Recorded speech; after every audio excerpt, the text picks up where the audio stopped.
Have liked, I guess, towards the end there? Yeah, definitely. But as I just said to you, we are in the entertainment business, aren't we? So everything for the TV and the fans and all that, and of course, it's way easier to stand here on the backside of a win. We knew coming into the game we need to start sharp because they're going to come and they're going to play a lot of long balls and put pressure on us. And I thought we dealt with that. It's just that end of the first half where we needed to stay.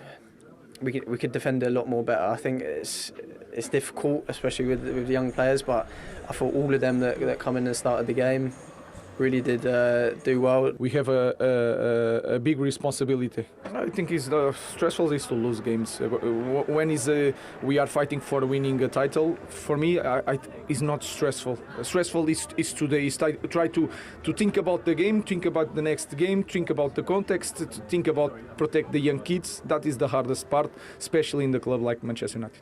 Everyone's going to keep talking about Europe and you've got your sights set on that, but just to have something like that possibly in the distance, it must be great. I think it's very great to have something to push for. I think just give that extra edge. But of course, any team want to end as high as possible. We definitely want to do that. We just had short turnaround, very difficult. Away to Nottingham, home to Man United, one of the biggest clubs in the world. Got 6 points, 2 well-deserved wins.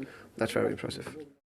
Yeah, they are on a good run and still in with the chance of a European place, which we'll look at in a little while. They exploited some Manchester United vulnerabilities today, didn't they, Brentford? Yeah, I thought they did. I think Brentford, we know how Brentford play. They do it every week. And if you look at Manchester United, they're obviously back five. Harry Amas, he has to get tighter to the ball. We talked about Kukurea previously, about getting tight. He doesn't.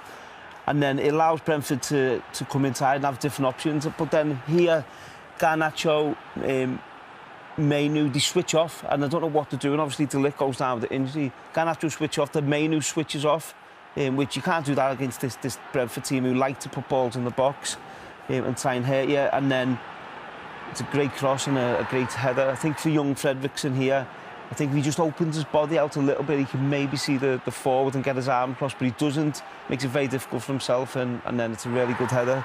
But Brentford caused Manchester United problems all day from wide areas, I think. Ahmad, he's not in my opinion, he's not a wing-back.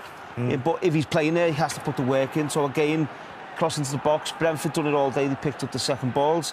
They sustained attacks. They get it back out wide again. Ahmad has completely switched off. Ball goes out wide again. And again here, young Fredrickson again. He's got 3 players to try and take care of, which is impossible. Ahmad doesn't get back in and cover for him.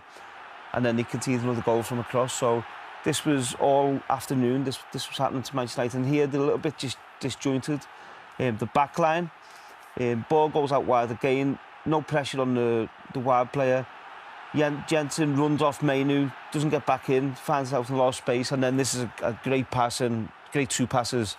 It becomes an easy finish for Wissa, but Brentford caused Manchester United problems all day getting the ball out wide, and Manchester United didn't really have that intensity in how intensity is the word. It is intensity, but the great point you make there about wing backs, different than a back four, allows you to go and press anyway because you've got the centre halves, the extra centre half behind you. But surely that's what they do in training, no?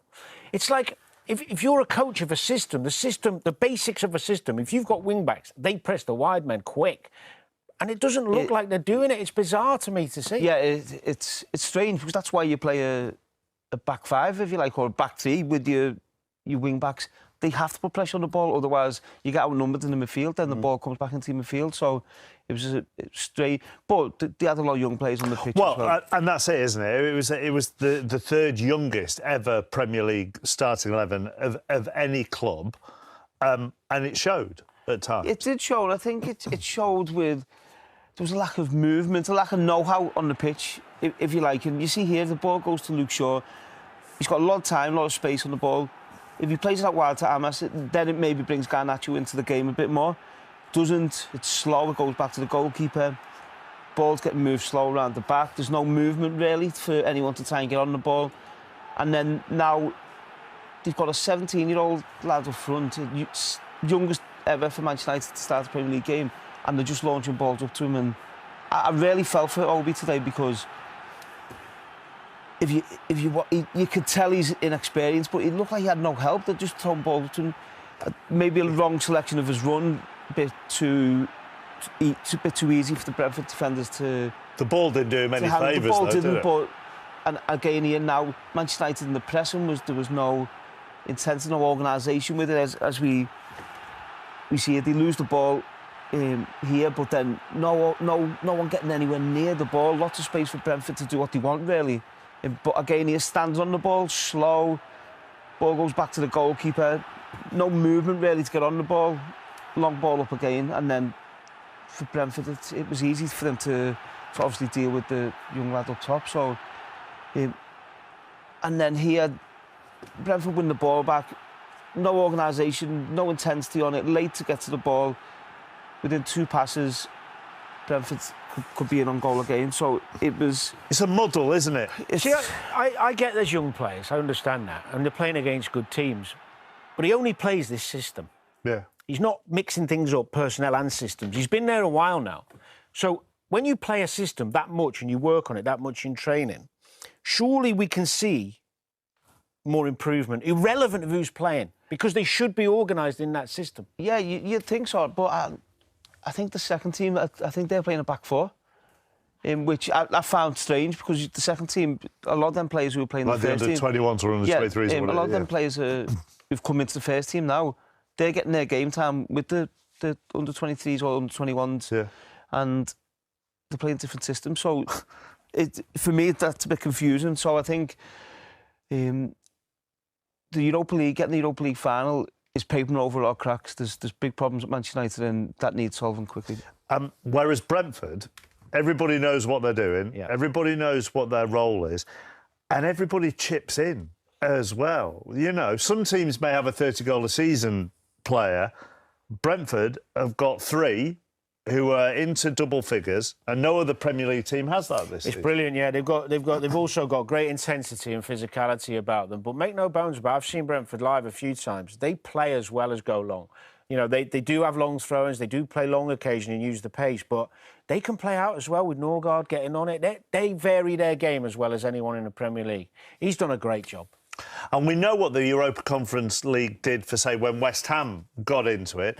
You look at, we think it could be 8th that gets you into the Conference League next season. If you're Bournemouth, if you're Brentford, it's a big incentive. Absolutely, for clubs. You know, you don't want to be there if you're Man United, Liverpool or Chelsea, of course not. But those clubs can go on a journey with the supporters, possibly win silverware. West Ham's the best example of it. Yeah, I think you see the reaction to West Ham winning, the fans and big European nights, and they go away. I think they got to semi-final, it was the Europa League or Conference League the year before.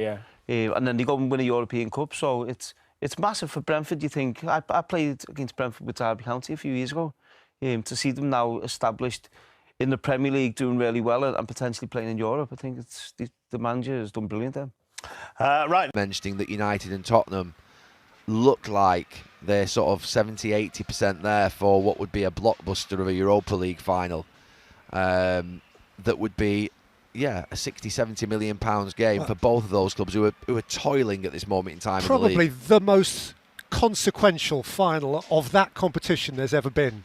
Well, given the size of the clubs and what it will mean to the winner. Well, for English clubs, certainly, because... Well, you're right, because ultimately you would expect them to be higher up in the league. But the reality of it is at this moment in time, we could end up with 6 teams in the Champions League. And you're right, because of what's happened with PSR and the financial stuff in the last few years, where so many teams, big clubs, United, Villa, Newcastle, they're all on the edge, aren't they, of sort of breaking the rules and overspending, and it really does hamper them and harm them when they don't get in the Champions League. It's a massive consequence. So you're going to have some nervous boardrooms in the next few weeks, and managers, because the success of a manager will depend upon the investment in the squad and good recruitment. And if you can't recruit because if you can only half recruit, if you've got a budget of 50-60 million versus a budget of 120, you're going to have a lot better chance as a coach and a manager and a group of players to be successful next season. So for Villa, for Forest, for Chelsea, for Manchester United and Tottenham, and obviously Newcastle as well, and the teams that aren't quite sort of secure yet, it's big. It's really big. I'm not quite sure it's right that football is like that we are sort of at this moment in time, relegations sorted, the titles sorted, and we've got what would be games for money.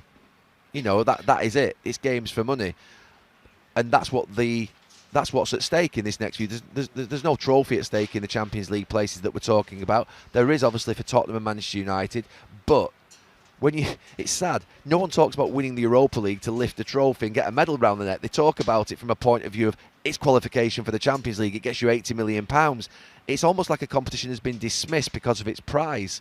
That's the old UEFA Cup. That's a big competition. That was a hell of a competition back in the day. That was something that meant something. But it's now been put to a point whereby the sort of main sort of marketing sell of the Europa League is you get a Champions League spot. Well, what about the trophy? What about the medal around the neck?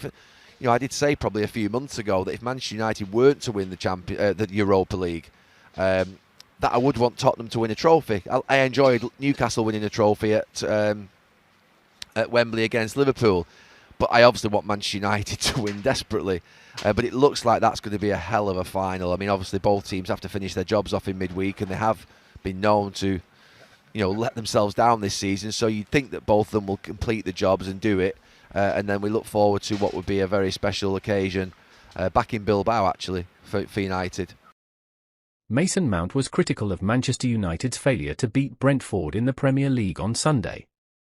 Amorim made 8 changes to his starting team to face Brentford, and Mount made his first start since returning from injury. Mount opened the scoring in the 14th minute after a superb cross from Alejandro Garnacho, but Brentford responded brilliantly and they led 2-1 by half-time. Brentford extended their advantage in the second half, with Kevin Shade and Yoane Wissa scoring goals in quick succession to give the home side a 4-1 lead with 17 minutes to play. But United didn't give up, and Garnacho popped up with a stunning goal in the 82nd minute. Ahmad then made it 4-3 when he cut inside to score during injury time, although United ran out of time to find an equaliser, meaning they were narrowly defeated at the Getch Community Stadium. Although Amorim made multiple changes, Mount was adamant that standards must be higher. "We need to do better. We need to win this game," he told Premier League Productions. "We started well, but that second half and end of the first half conceding goals where we knew what was coming. We knew they put crosses in the box and we need to defend that better. We can perform better in the game. We still need to perform." There were changes, but it's Manchester United, so any team that goes out there that puts on the shirt "we need to perform and win games." I know there's a big game on Thursday, but first and foremost was today. We needed to win the game, but we didn't. It was too late when they scored 4. Mount did agree that United showed some personality in the defeat. "We've shown that before," he said. "We never let the game go until the final whistle, but we can't let ourselves get in that position. It's a bit of personality and character, but we shouldn't get in that position." He was asked about the Europa League and added it's a massive end to the season. "We have a big game on Thursday. It doesn't matter the scoreline. We attack it like it's 0-0. We know what we need to do. We can get into the Champions League next season, and that's the most important thing. The season we've had in the Premier League is something we need to look at massively, but if we can get into final and win that, it's a positive end to the season."